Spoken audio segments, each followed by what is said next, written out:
Hoje à noite nós vamos estudar um tema que para muitos cristãos pode soar como uma grande surpresa, mas na verdade a Bíblia é muito clara em relação ao estado do homem na morte.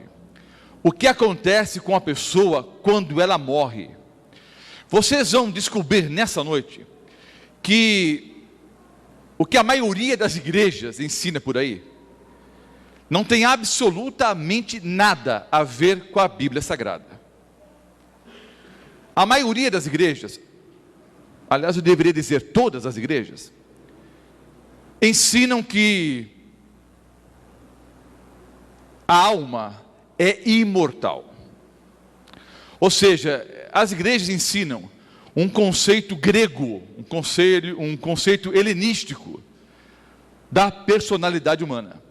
Entendem que a matéria é essencialmente má e o espírito é bom. Então há uma ideia dualística, há uma separação entre matéria e espírito. Essa ideia não é uma ideia bíblica. Isso é filosofia pagã grega. A posição bíblica é a posição holística, ou seja, o homem é um ser completo, alma, não é? E matéria. Não existe, segundo as Sagradas Escrituras, vida fora da matéria. A ideia de que existe uma entidade espiritual que vive fora do corpo, fora da matéria, essa ideia não é bíblica. Agora, eu estou surpreso, porque de algumas décadas para cá, alguns teólogos evangélicos decidiram abandonar a tradição e voltar para a Bíblia.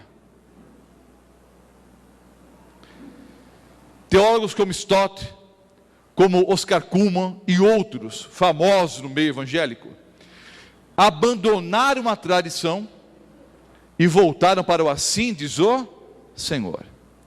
E é interessante que hoje alguns teólogos evangélicos ensinam exatamente o que a igreja adventista do sétimo dia sempre pregou.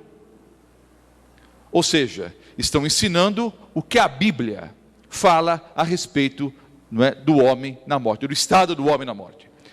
O que acontece com a pessoa quando ela morre? Eu normalmente faço a palestra na íntegra, ou seja, eu faço 3 palestras numa só, mas eu falo mais de 90 minutos, às vezes eu falo 1h40, 1h50, então hoje eu vou fazer um pouquinho diferente. Eu vou dividir a palestra em 2, apresento a metade na palestra de hoje e a metade na aula de amanhã. Mas você que me ouve pela Rádio Novo Tempo, você que me assiste agora pela internet, e você que está aqui hoje à noite ao vivo na igreja de Mirassol, você não pode perder a próxima aula em hipótese alguma. Eu fico preocupado e por isso falo tudo numa noite só, porque eu tenho medo das pessoas não ouvirem a segunda parte, mas você não pode deixar de ouvir a continuação da palestra na aula de amanhã. A mortalidade da alma. O que acontece com a pessoa quando ela morre e depois da morte? Ensinam por aí que a pessoa, quando aceitou a Jesus como Salvador e Senhor e foi fiel a Deus, ao morrer, ela vai direto para o céu. Por outro lado, a pessoa que não abraçou a Jesus como Salvador e Senhor, que não tomou uma posição ao lado de Cristo, essa pessoa então ao morrer vai para o tormento eterno e fica queimando por toda a eternidade.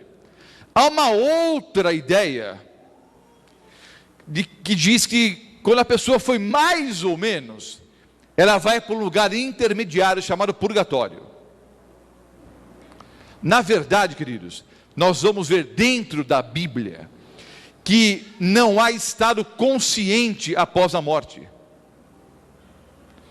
Pasmem, para a Bíblia Sagrada, quando a pessoa morre, ela morre mesmo. Interessante, não é? Quando a Bíblia fala em morte, é morte mesmo. A Bíblia é um livro racional, um livro inteligente, um livro lógico. Essa história não, está lá o corpo sem vida, né? Não, não chora não. Ele foi para um lugar melhor, mas foi para onde? Deus o levou para onde? Nós ouvimos muitas frases por aí e não paramos para conferir dentro do assim diz o Senhor. Nós vamos ver dentro da Bíblia, a partir de agora, o que acontece com a pessoa quando ela morre. Antes de falar sobre o que acontece quando ela morre, vamos ver como a pessoa foi criada, como o ser humano foi criado. Gênesis 2, o versículo 7. Gênesis 2, o versículo 7. Então formou o Senhor Deus ao homem do pó da terra. Ele soprou nas narinas o fôlego de vida, e o homem passou a ser alma vivente. Então formou Deus, o Senhor Deus, ao homem do pó da terra. Ou seja, Deus formou um boneco, desenhou um boneco do pó da terra.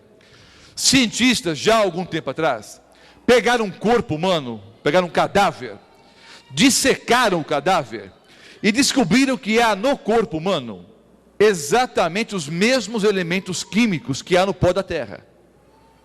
É a ciência comprovando a Bíblia. A verdadeira ciência não contradiz a Bíblia, nem vice-versa. Há no corpo humano exatamente os mesmos elementos químicos que há no pó da terra. A ciência comprovando que há palavra de Deus. Quando o Senhor Deus formou o homem do pó da terra, aquele boneco tinha vida? Não. Então diz a Bíblia que o Senhor Deus soprou nas narinas do homem o fôlego de vida, e o homem passou a ser alma vivente. Então vejam só, queridos, o pó da terra, a matéria, mais o sopro de Deus, mais o fôlego de vida, o pó da terra, a matéria, mais o fôlego de vida, é igual à alma vivente. Então entenda uma coisa simples: o homem não possui uma alma, o homem é uma alma.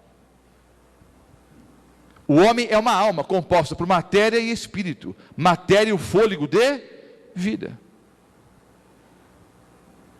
Quando a pessoa morre, o que acontece, queridos?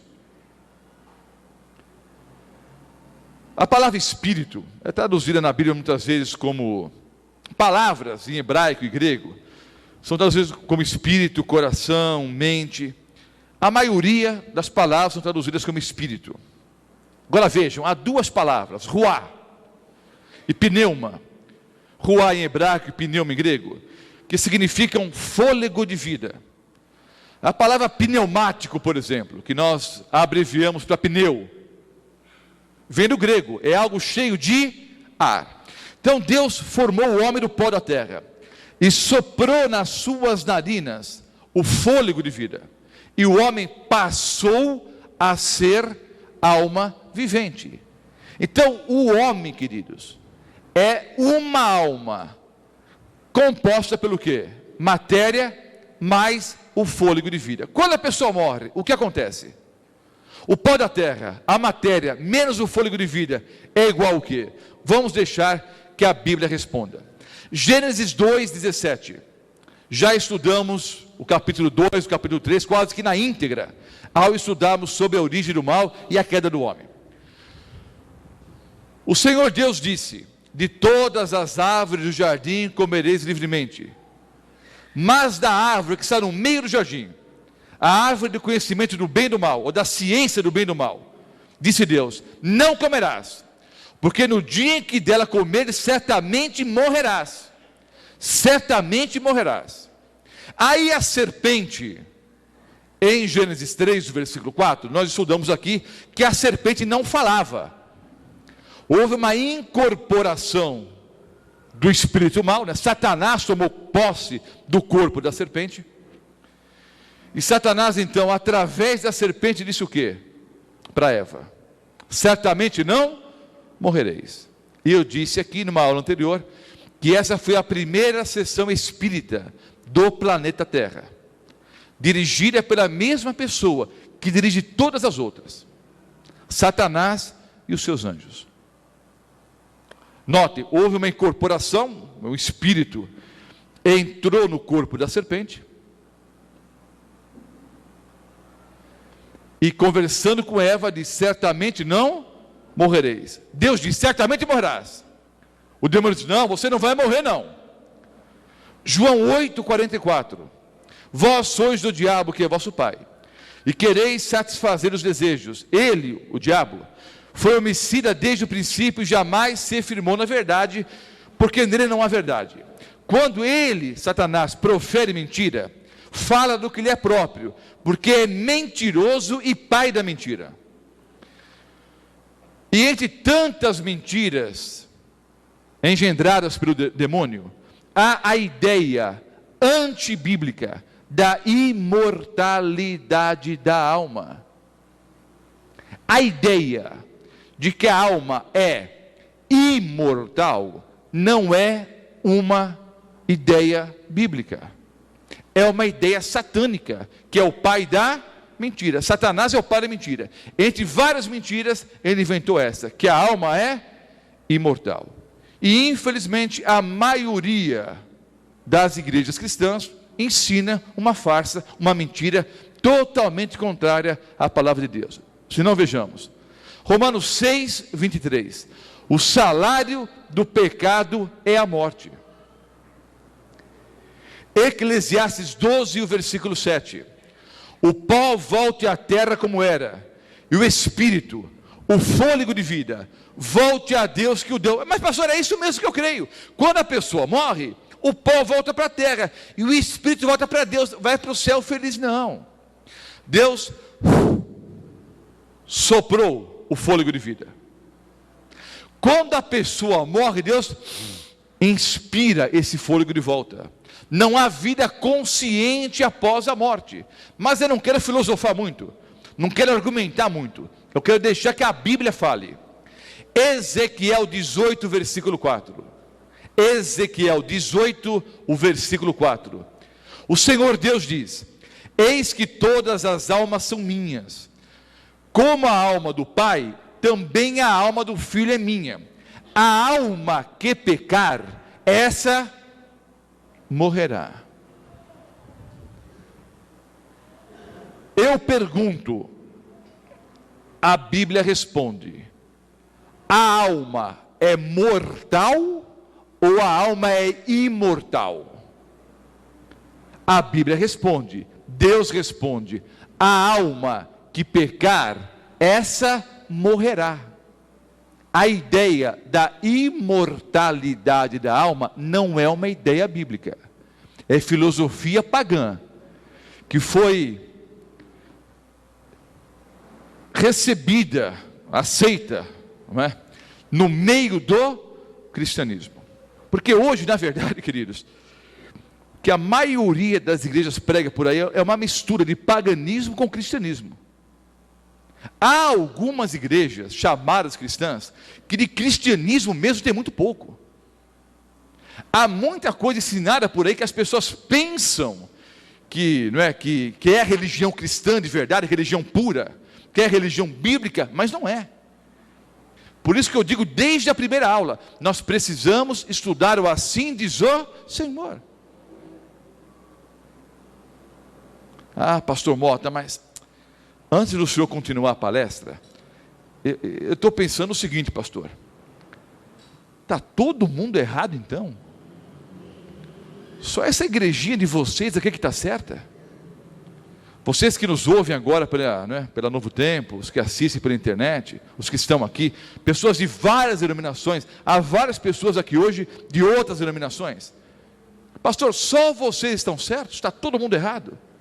Queridos, quando Pôncio Pilatos colocou o Senhor Jesus e Barrabás e pediu para os líderes religiosos escolherem entre Barrabás e Jesus, a multidão dirigida pelos líderes religiosos da época escolheu quem? Barrabás. A maioria está sempre errada, especialmente quando se trata de coisas espirituais. A maioria está sempre errada. Mas eu insisto, não vá atrás do pastor Mota. Não vá atrás da igreja adventista do sétimo dia. Estude a Bíblia. Estude o assim diz o Senhor, para confirmar se as coisas são realmente como nós estamos ensinando aqui todas as noites. A Bíblia diz, o Senhor Deus diz: a alma que pecar essa, morrerá. Eclesiastes, o capítulo 3, os versículos 19 e 20. Porque o que sucede aos filhos dos homens, sucede aos animais. O mesmo lhe sucede. Como morre um, assim morre o outro. Todos têm o mesmo espírito, todos têm o mesmo fôlego de vida. E nenhuma vantagem tem o homem sobre os animais, porque tudo é vaidade. Todos vão para o mesmo lugar, todos procedem do pó, e ao pó tornarão. Você tinha um gatinho bonzinho, nunca matou um pardal, nunca comeu um peixinho do aquário, o gatinho só tomava leite. Um dia o gatinho morreu, ele foi para o céu. Queridos, todos os seres vivos têm o fôlego de vida dado por Deus. Quando animais ou seres humanos morrem, o pó volta para a terra e o fôlego de vida volta para Deus. Não há vida consciente após a morte. Eclesiastes 9, os versículos 5 e 6. Porque os vivos sabem que hão de morrer. Até um ditado popular, não é, irmãos? Até baseado na Bíblia. Se há uma coisa certa na vida, o que é? A morte. Então vejam, a Bíblia diz que os vivos sabem que hão de morrer, mas os mortos não sabem coisa nenhuma, nem tampouco terão eles recompensa, porque a sua memória jaz no esquecimento. Amor, ódio, inveja, para eles já pereceram. Para sempre não tem eles parte em coisa alguma do que se faz debaixo do sol. A Bíblia é clara: os mortos não sabem coisa nenhuma. Sabe por quê, irmãos? Os mortos morreram. Quem morreu, morreu mesmo. Os mortos não sabem coisa nenhuma. Mas, pastor Mota, eu fui a uma sessão espírita, eu vi o meu avô com a mesma roupa que ele estava no dia do sepultamento, a mesma voz, a mesma aparência, então um pouco pálido só. E ele disse algumas coisas, pastor, que só o meu avô poderia ter dito. Pastor, eu vi. O senhor precisa crer na minha palavra. Eu vi. Eu creio que você viu. Eu sei que você é uma pessoa sincera, que não está mentindo. Você foi a uma sessão espírita, você viu alguém exatamente como o seu avô, com a mesma roupa, com a mesma aparência, com a mesma voz, e dizendo coisas que o seu avô sabia, e o demônio também. Quem apareceu foi o demônio, não foi o seu avô, não foi o seu pai, não foi o seu tio, não foi a sua mãe, não foi o seu irmão. Foi o espírito mau que apareceu para você acreditar numa grande mentira. Uma mentira que é totalmente contrária à palavra de Deus, que é a verdade. E nós estudamos aqui que o único escudo que nós temos contra a mentira é a palavra de Deus, que é a verdade. Se a pessoa morreu e foi direto para o céu, ela vai amar no céu? É lógico que sim. Se a pessoa está no inferno queimando o tempo todo, vai estar odiando? Vai. Só que a Bíblia diz que a pessoa quando morre não tem mais amor, ódio, inveja, nenhum sentimento, porque morreu, morreu mesmo, e não tem parte alguma do que se faz debaixo do sol. Eclesiastes 9, versículo 10. Tudo quanto te vier a mão para fazer, faze-o conforme as tuas forças, porque no além, algumas traduções dizem para a sepultura, é uma tradução até melhor, porque para a sepultura, ou para o além, para onde tu vais, não há obra, nem projetos, nem conhecimento, nem sabedoria alguma. Queridos, a pessoa, ao morrer, se ela vai direto para o céu, ela sabe que está no céu? É lógico que saberia. Ia ver a Nova Jerusalém, Jesus, os anjos, ela saberia que estava no céu. Se a pessoa morreu e foi direto para um lugar de tormento eterno, está queimando o tempo todo. Ela não sabe que está queimando? Sabe. Só que a Bíblia diz, queridos, que após a morte não há projeto, conhecimento, ciência, sabedoria alguma. A pessoa não sabe mais nada, porque ela morreu. Salmo 146, o versículo 4. Quando a pessoa morre, sai-lhes o espírito, o fôlego de vida, e eles tornam ao pó. Nesse mesmo dia, ou seja, na hora em que a pessoa morre, acontece o quê? Nesse mesmo dia, perecem todos os seus desígnios, ou todos os seus pensamentos. A pessoa, quando morreu, acabou os pensamentos dela. Não fica triste não. A pessoa está olhando para você agora. Ela não queria que você estivesse chorando. Está num lugar melhor. Não é gostoso isso? É bonito. É gostoso ouvir, é bonito, mas é mentira. A pessoa morreu, não tem mais nenhum pensamento. Salmo 146, versículo 4. Os mortos não louvam o Senhor, nem os que descem a região do silêncio. Ora, se a pessoa morreu e foi para o céu, vai louvar a Deus no céu? A Bíblia diz que sim, que no céu nós vamos louvar a Deus. Por que os mortos não louvam a Deus? Porque eles estão na sepultura. Davi, o homem segundo o coração de Deus, ao morrer, devia ter ido para onde? Para o céu. Mas a Bíblia diz que Davi não foi para o céu. Sabe por quê, irmãos? Davi está na sepultura, aguardando a manhã da ressurreição. Porque Davi não subiu aos céus, mas ele mesmo declara, estudamos o texto aqui, já disse o Senhor a meu Senhor, assenta-te à minha direita. Mas o mais importante é a frase que eu sublinhei, não está sublinhado na Bíblia, obviamente, sublinhei para chamar a atenção. Davi, que Deus chama o homem segundo o meu coração, segundo a crendice popular, ao morrer, Davi deveria ter ido para o céu. Mas a Bíblia diz que Davi não foi para o céu. Davi está onde, queridos? Na sepultura, aguardando a volta de Jesus e a ressurreição dos mortos. Esses dois textos você deveria anotar na sua Bíblia, gravar. O primeiro texto é 1ª carta a Timóteo, o capítulo 1, o versículo 17. Vocês sabem quantas vezes a palavra imortal aparece na Bíblia? Do Gênesis ao Apocalipse, 66 livros, 39 livros no Antigo Testamento e 27 livros no Novo Testamento. 66 livros. Vocês sabem quantas vezes a palavra imortal aparece na Bíblia? Só uma. Nesse texto aqui, 1ª carta a Timóteo 1,17, e o texto fala sobre Deus, que só Deus é imortal. A palavra imortal aparece uma vez só em toda a Bíblia, e se refere a Deus, em 1 Timóteo 1,17. O termo imortalidade aparece algumas vezes.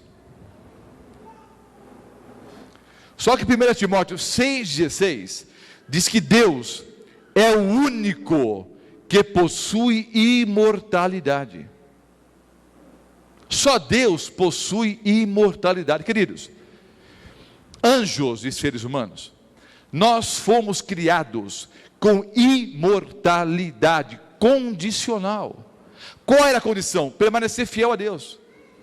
O salário do pecado é a morte. Fomos criados com imortalidade condicional.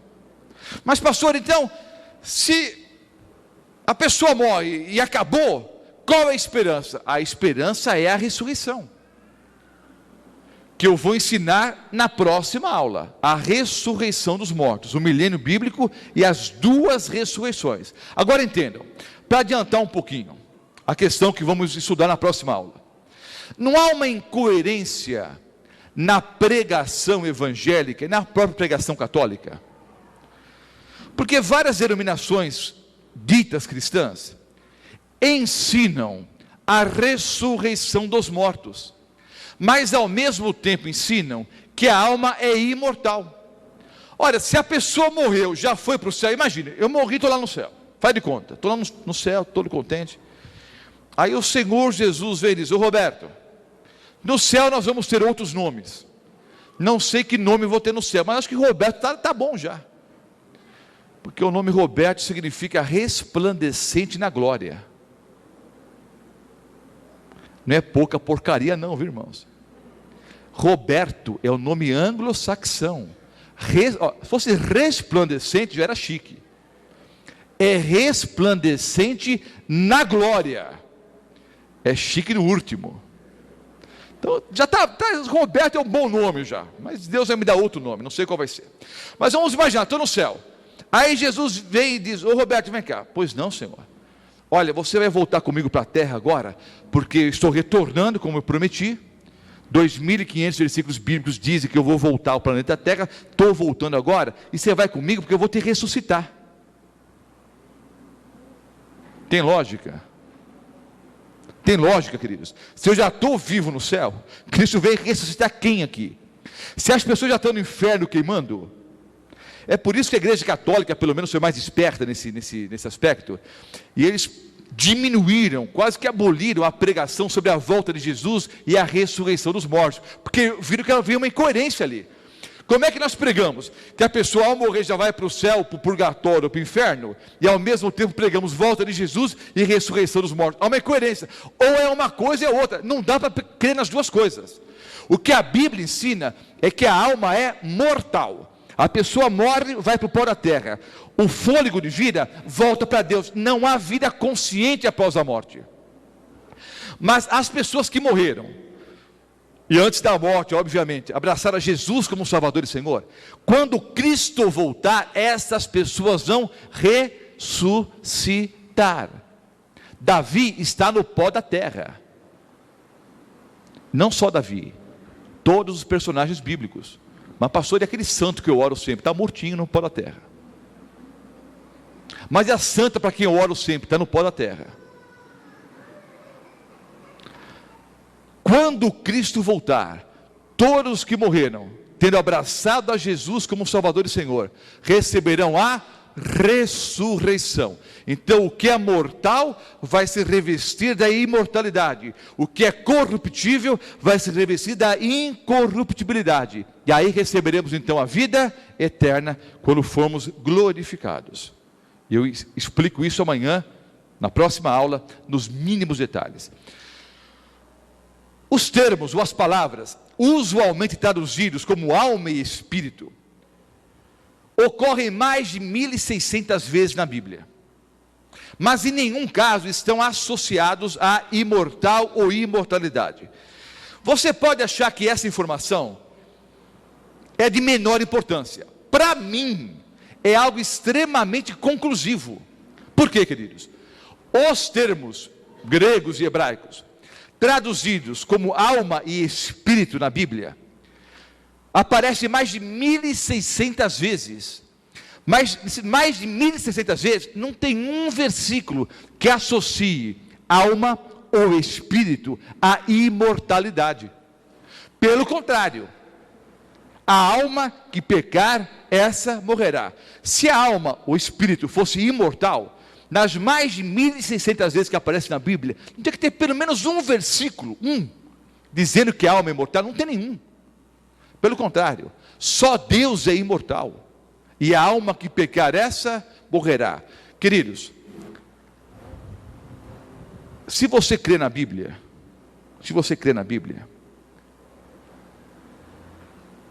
você precisa tomar uma decisão: a Bíblia ou a tradição dos homens. A Bíblia dá de 1.600 a 0. É uma baita goleada, né? 1.600 a 0. É mais ou menos é mais do que a lei, né? Porque os versículos que falam sobre a lei e o sábado são 400. Nenhum versículo fala sobre a guarda do domingo. É 400 a 0. Mas em relação ao estado do homem na morte, 1.600 a 0. Não é para ter nenhum tipo de dúvida. A palavra inferno na Bíblia, vejam bem, o lugar de tormento eterno, as pessoas ficam o tempo todo queimando, não é uma filosofia bíblica. os termos traduzidos para a nossa Bíblia em português como inferno foram traduzidos de algumas palavras hebraicas e gregas. Vamos ver aqui. A palavra Sheol aparece 62 vezes no Antigo Testamento. A palavra Sheol, 62 vezes no Antigo Testamento. E significa lugar de repouso dos mortos, ou sepultura. Sepultura, lugar de descanso dos mortos, lugar de silêncio dos mortos.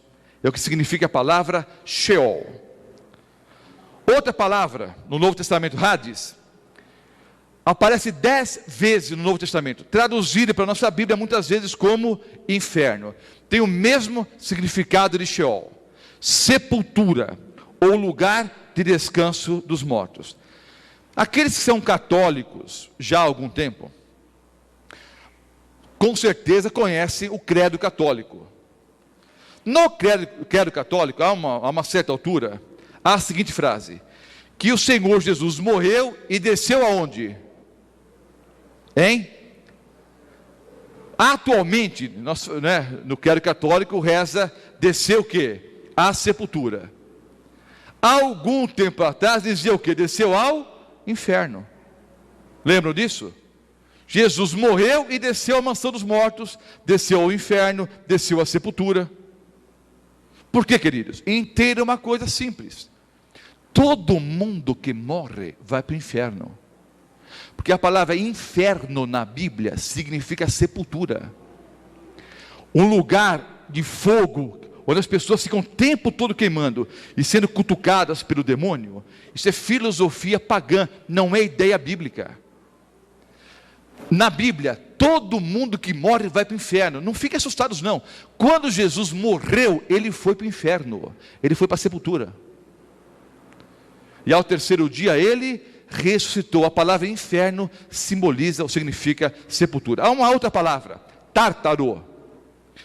Uma boa parte das traduções, em 2 Pedro 2, versículo 4, traz uma notinha embaixo da tártaro, explicando o que é. A palavra tártaro é traduzida na Bíblia em português como inferno muitas vezes. Aparece uma vez só em 2 Pedro 2, versículo 4. Tártaro, queridos, é mais do que um lugar. Na verdade, tártaro é um ato, uma atitude da parte de Deus, que expulsou os anjos maus do céu e os reservou num lugar para o que? O juízo final. Essa é a ideia de tártaro. O outro termo é guiina, que vem de um termo hebraico, Ger-Rinon ou Ger-Ben-Rinon, vale de Rinon ou vale do filho de Rinon. Nesse vale, você pode ler depois do texto, 2 Crônicas 28, versículo 3, nesse vale, Ger-Rinon ou Ger-Ben-Rinon, vale de Rinon ou vale do filho de Rinon, os ímpios sacrificavam os filhos em holocausto. No Novo Testamento, nos tempos de Cristo, nesse mesmo vale, havia um crematório da cidade de Jerusalém. Toda a sujeira de Jerusalém era queimada nesse vale, Ger-Ben-Rinon. Então, numa referência ao Antigo Testamento, como era um lugar onde os ímpios sacrificavam os filhos, e no Novo Testamento era um crematório, esse lugar virou um símbolo do juízo final. Entenderam? Então esse lugar, esse vale, tornou-se um símbolo do juízo final e a destruição dos ímpios. Mas, pastor Mota, eu estou pensando em pelo menos 2 versículos bíblicos, 2 textos bíblicos, que parece que ensinam coisas diferentes do que o senhor apresenta aqui essa noite. Vamos lá. Primeiro ponto que eu já expliquei aqui. Se eu tenho, por exemplo, 400 versículos que dizem branco, só um exemplo, 400 versículos dizem branco, um versículo aparentemente de cinza, qual é a evidência mais conclusiva? Eu vou ficar com um versículo que diz cinza, ou 400 que dizem branco? Qual é a decisão racional inteligente? Ora, se eu tenho mais de 1.600 vezes na Bíblia as palavras alma e espírito nunca associadas a imortalidade? Se há algum texto que aparentemente ensina alguma coisa diferente, eu preciso submeter esse texto à totalidade da Bíblia. Ora, se eu tenho, agora eu usei um exemplo hipotético, um exemplo claro, 400 versículos bíblicos mandam guardar a lei e o sábado, e a palavra domingo não aparece na Bíblia, eu vou tomar que decisão? Mas há um texto que aparentemente diz, mas olha, se há 400 textos claros, eu vou ficar com um texto mais ou menos, um texto confuso. Então vejam, a parábola de rico e Lázaro, ou do rico e Lázaro, eu ia só comentar, mas eu vou ler a parábola aqui. Abra sua Bíblia em Lucas 16, Lucas 16, 19 a 31. Todo mundo conhece a história. Antes de ler o texto, aprenda uma coisa: uma doutrina bíblica não pode estar baseada só no versículo bíblico. Outro ponto: uma doutrina bíblica não pode estar alicerçada em detalhes, incidentais de uma parábola. Por quê, queridos? A parábola, como a própria palavra diz, não é a expressão literal da verdade. A parábola é uma história para se tirar um fundo moral, uma aplicação moral. Por exemplo, o Senhor Jesus disse em parábolas: eu sou a videira verdadeira. Isso é literal, irmãos? Jesus é um pé de uvas? Não. Eu sou o caminho. Eu vou andar por cima dele? Eu sou o alfa e o ômega. Na verdade, duas letras do alfabeto grego. Quer dizer que ele é o começo e o fim, o princípio e o fim. Então, uma parábola não é expressão literal da verdade. Eu não posso alicerçar uma doutrina em detalhes incidentais de uma parábola. Quando você estudar uma parábola, você tem que entender qual foi o contexto em que a parábola foi escrita. Normalmente, o preâmbulo, o começo da parábola e a conclusão da parábola dão a exata ideia do que a parábola quer ensinar. Agora vamos ler aqui essa parábola e vamos entender se é uma história literal ou não. É claro que não é, mas vou ler com vocês aqui. Ora, havia certo homem rico que se vestia de púrpura e de linho finíssimo, e que todos os dias se regalava esplendidamente. Havia também certo mendigo, chamado Lázaro, coberto de chagas, que jazia à porta daquele, e desejava alimentar-se das migalhas que caíam da mesa do rico, e até os cães vinham lamber-lhe as úlceras. É literal isso, queridos? Você acha que algum milionário fica comendo, e os cães vira-latas ali embaixo da mesa comendo as migalhas? E o mendigo ali, cheio de chagas e úlceras, tentando pegar as migalhas embaixo da mesa do rico, e os cães lambendo a úlcera? Esse é um quadro real? Você consegue enxergar isso na vida real? É lógico que não. É uma parábola, é uma história para se tirar um fundo moral. Aconteceu morrer o mendigo e ser levado pelos anjos para o seio de Abraão. A tradição judaica diz que Abraão está à porta. A tradição católica diz que é Pedro. Aconteceu morrer o mendigo e ser levado pelos anjos para o seio de Abraão. Morreu também o rico e foi sepultado. No inferno, estando em tormentos, levantou os olhos e viu ao longe Abraão e Lázaro no seu seio. Então clamando disse: Pai Abraão, tem misericórdia de mim, e manda a Lázaro que molhe em água a ponta do dedo e me refresque a língua, porque estou atormentado nessa chama. Disse, porém, Abraão: Filho, lembra-te de que recebeste os teus bens em tua vida, Lázaro igualmente os males. Agora, porém, aqui ele está consolado, tu em tormentos. E além de tudo, está posto um grande abismo entre nós e vós, de sorte que os que querem passar daqui para vós não podem, nem os de lá passar para nós. Vamos lá. Primeiro ponto. Vocês acham que é uma história real essa? Quem está no inferno queimando, bate papo com quem está no céu. E aí, aqui está legal, e aí, aqui está quente a beça. Olha, por favor, peça para Lázaro molhar a pontinha do dedo e pôr na minha língua. Então tinha que ter, né? Você acha que é um pouquinho d'água na língua e mudar o quê? Agora vamos imaginar a cena. Você, mamãe querida, está no céu, e o seu filho, que a senhora educou com todo carinho, com respeito, mostrou o caminho, mas infelizmente o menino tomou decisões erradas na vida, está no inferno queimando. A senhora está no céu, e no céu dá para conversar com o seu filho no inferno queimando. A senhora vai ser feliz no céu? Sim ou não? Sim ou não? Mas Jesus diz que vai enxugar dos nossos olhos toda lágrima, não haverá morte, não haverá dor, não haverá pranto. Ora, se a pessoa está no inferno queimando, tem dor, mas Jesus disse que não vai ter mais dor nenhuma. Imagina a senhora no céu, olhando o filho queimando. Vamos inverter a história, vamos inverter, isso não pode acontecer, porque mamãe vai para o céu mesmo, né?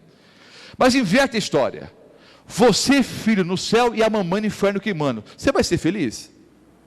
Que alegria você vai ter no céu, olhando as pessoas que você tanto amou aqui na terra, queimando no inferno. Queridos, isso não pode ser uma história real, é uma parábola, como a própria Bíblia diz, é uma parábola. Se fosse uma história real, Deus seria tremendamente injusto também, sabe por quê?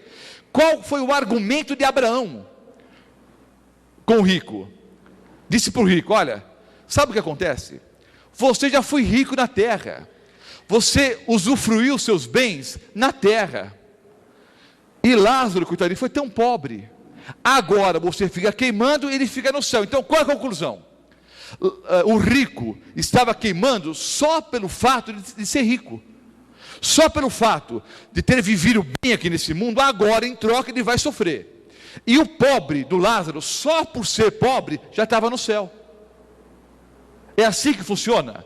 Todo pobre, só por ser pobre, vai para o céu. E todo rico, só por ser rico, vai ficar queimando. Olha, rico por rico, Abraão era muito mais. Abraão era milionário e está na porta do céu agora. E o outro, só porque era rico, estava queimando.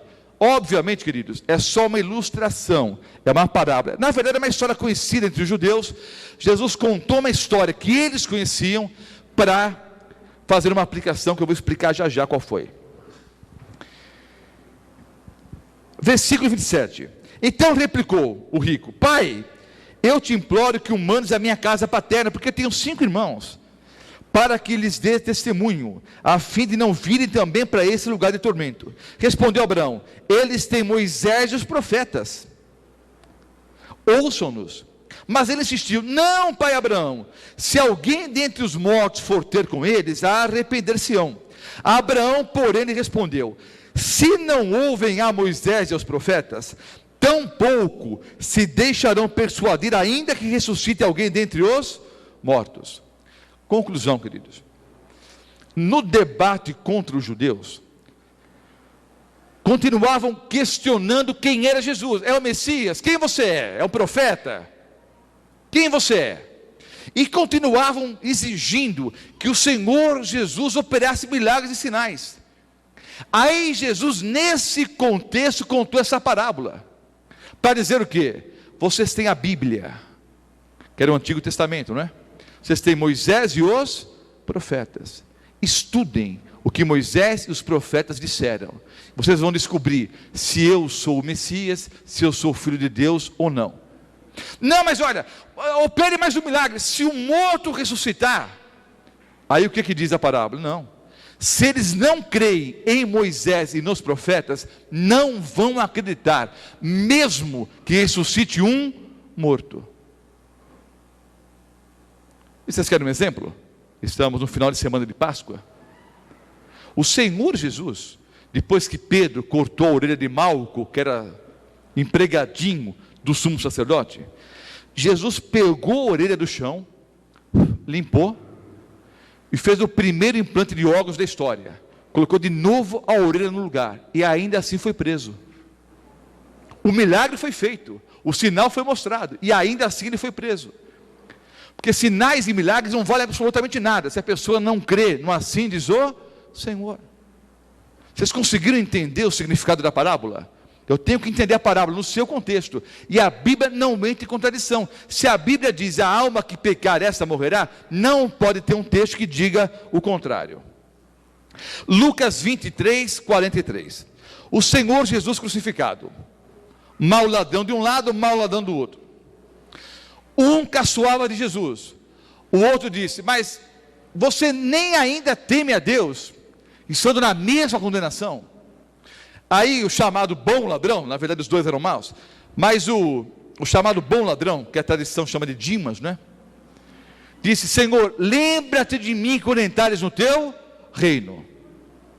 E aí a frase de Lucas 23, 43, Jesus lhe respondeu, em verdade te digo, que hoje estarás comigo no paraíso. Então, pastor, olha, esse texto é conclusivo.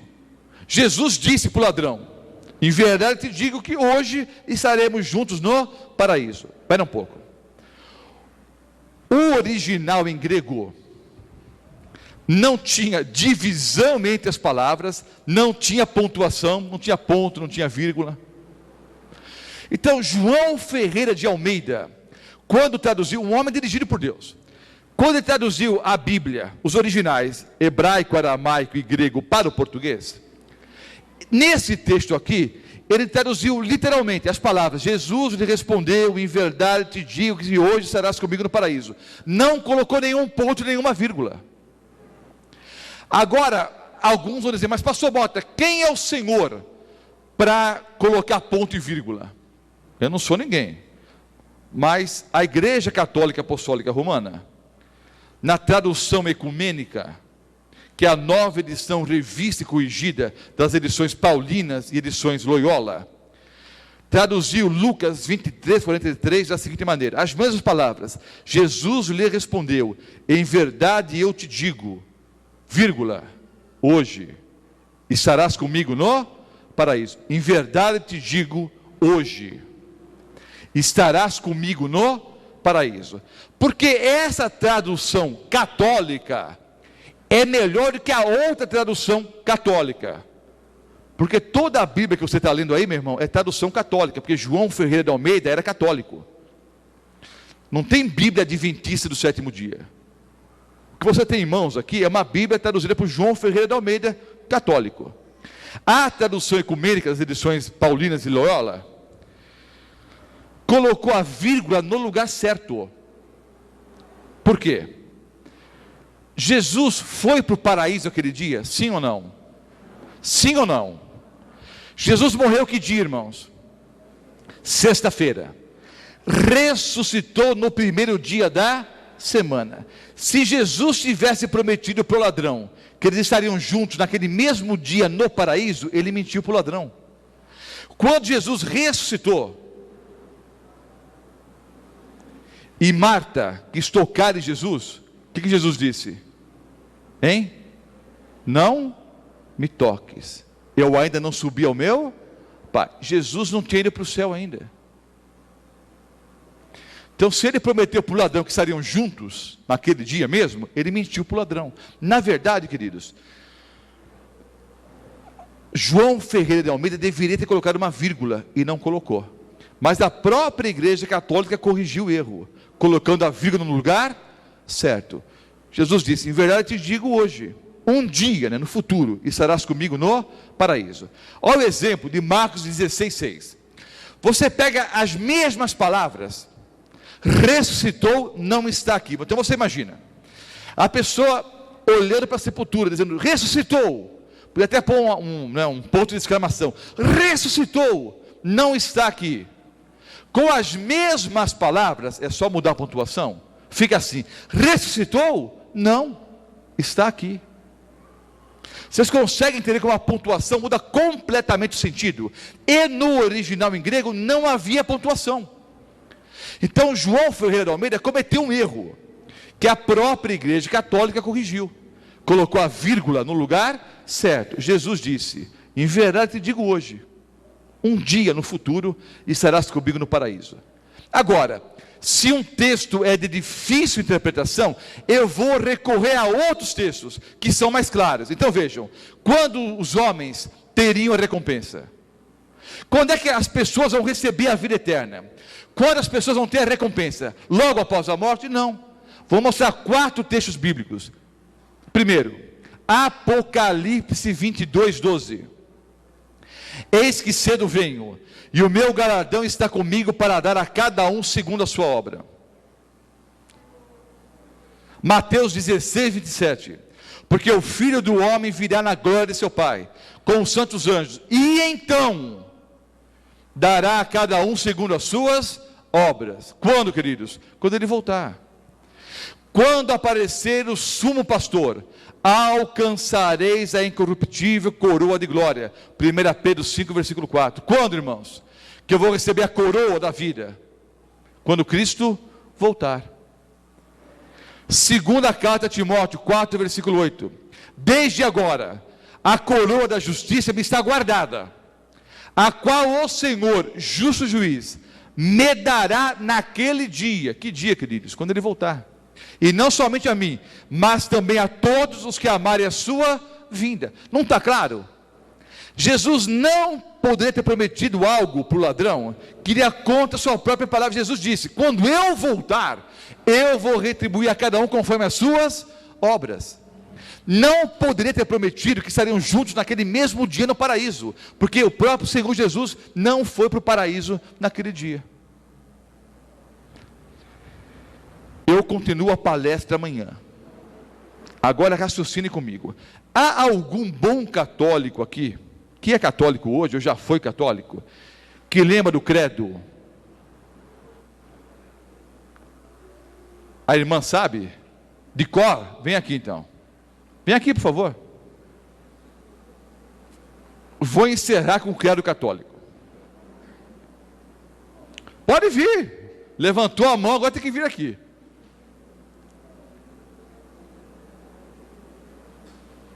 Nós vamos ajudá-la. Muitos se lembram, lembram?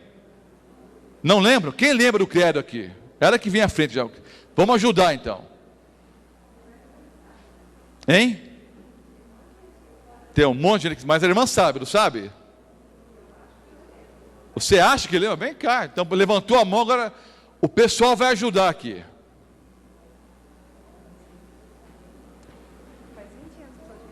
Faz 20 anos, mas vai lembrar. Diz que faz 20 anos que sou adventista, mas há várias pessoas que lembram do credo aqui. Vamos lá. Creio em Deus Pai Todo-Poderoso. Todo mundo juntos, que lembra para ajudar, vai. Creio em Deus Pai Todo-Poderoso, Criador do céu e da terra. Creio em Jesus Cristo, seu único Filho, nosso Senhor, que padeceu sob os Pôntios Pilatos, foi crucificado, morto e sepultado. Já pulou uma parte, né? Pulei? Foi concebido pelo poder do Espírito Santo, nasceu da Virgem Maria, padeceu sob os Pôntios Pilatos, foi crucificado, morto e sepultado, desceu à mansão dos mortos, ressuscitou ao terceiro dia, subiu os céus, está sentado à direita de Deus Pai Todo-Poderoso, Criador do céu e da... Está sentado à destra de Deus Pai Todo-Poderoso, de onde há de vir julgar os vivos e os mortos. Pode parar por aí.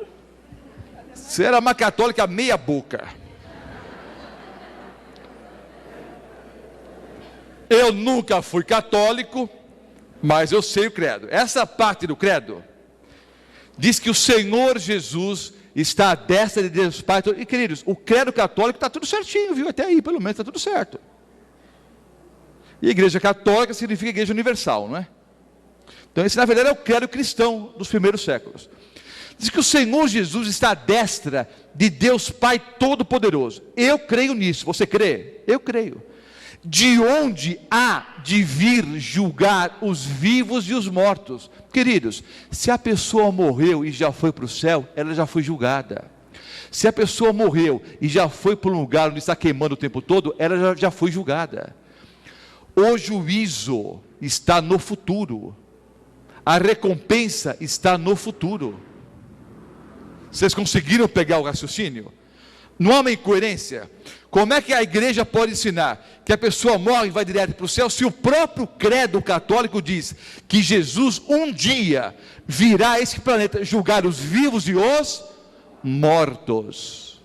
Os mortos estão na sepultura. Eu continuo a palestra amanhã. Eu sempre gosto de continuar a palestra na mesma noite e já termino tudo. Mas o povo vai ficar muito cansado, temos a transmissão. Então amanhã à noite eu vou explicar para vocês, dentro da Bíblia, que a esperança do cristão é a ressurreição dos mortos. Há um dia que Cristo vai voltar, com todos os anjos, com poder, grande glória. Haverá o toque de trombetas, e ao soar a última trombeta, os mortos em Cristo vão ressuscitar incorruptíveis, e aí vamos ascender aos céus, receberemos a coroa da vida eterna, e viveremos para todos sempre com Jesus. Aí, o que é mortal vai se revestir da imortalidade, o corruptível da incorruptibilidade. E eu continuo então a palestra amanhã. Você que assiste pela internet, não pode perder a palestra amanhã.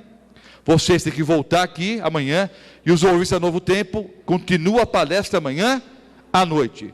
E quando você assistir no site www.profecias para o tempo do fim, você pode assistir todas as palestras de graça lá.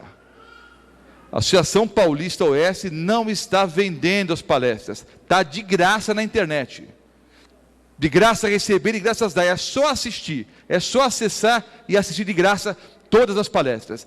Você precisa assistir essa palestra e assistir a próxima palestra, a de amanhã, juntar as duas para formar o quê? Todo o contexto, toda a ideia, toda a doutrina.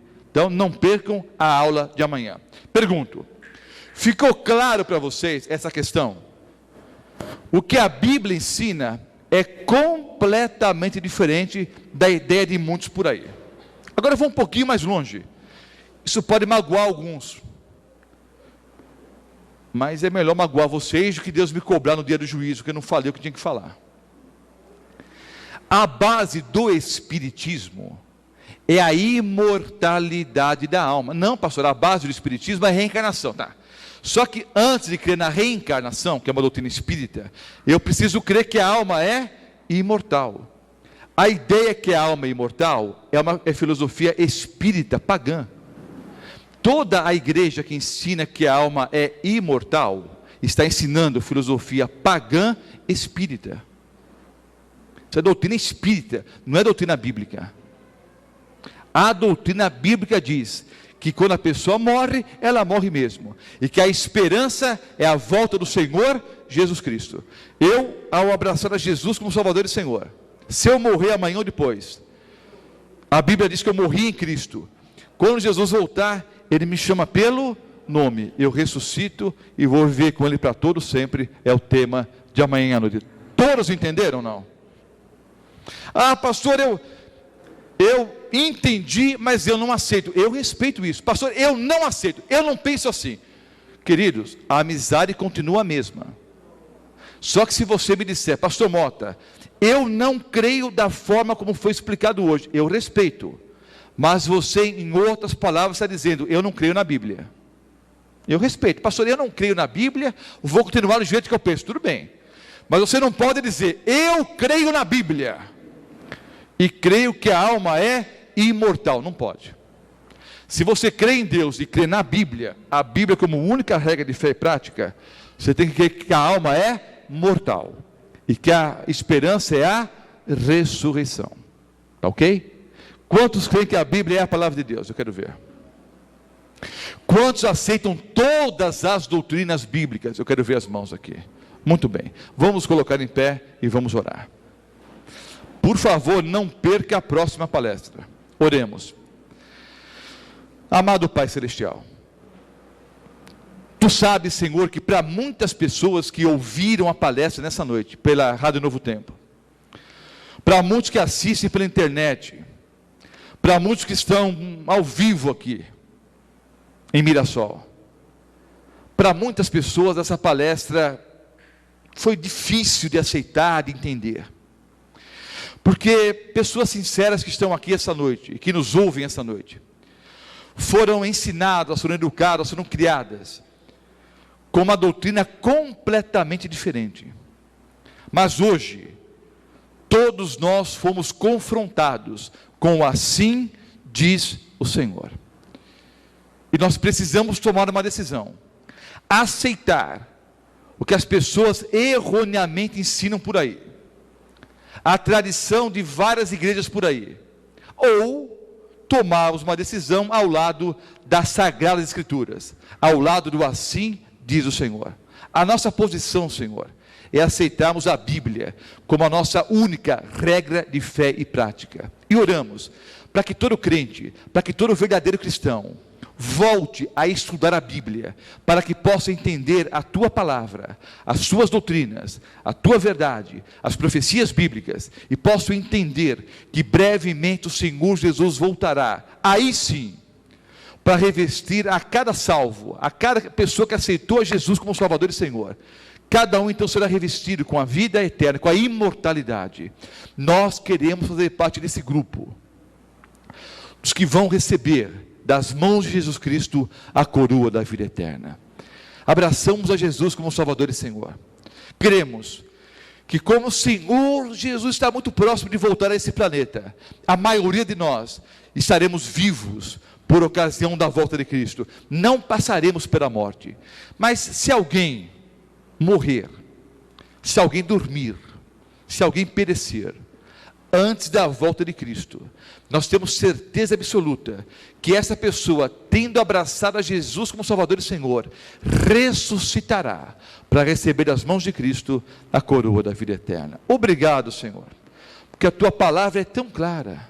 Obrigado, Senhor, pelos 1.600 versículos bíblicos que deixam muito clara para nós essa doutrina. Obrigado, Senhor, porque nos desse inteligência, nos desse discernimento e nos dás coragem nesse momento para tomarmos uma posição ao lado da verdade. Toma-nos, Senhor, em Teus braços de amor, dá-nos uma noite de repouso, de descanso, amanhã um despertar feliz, e que possamos amanhã continuar essa palestra, para entendermos de uma maneira muito mais clara qual é o plano que o Senhor tem para cada um de nós. Toma-nos, Senhor, em Teus braços de amor, oramos em nome de Cristo. Amém, Senhor.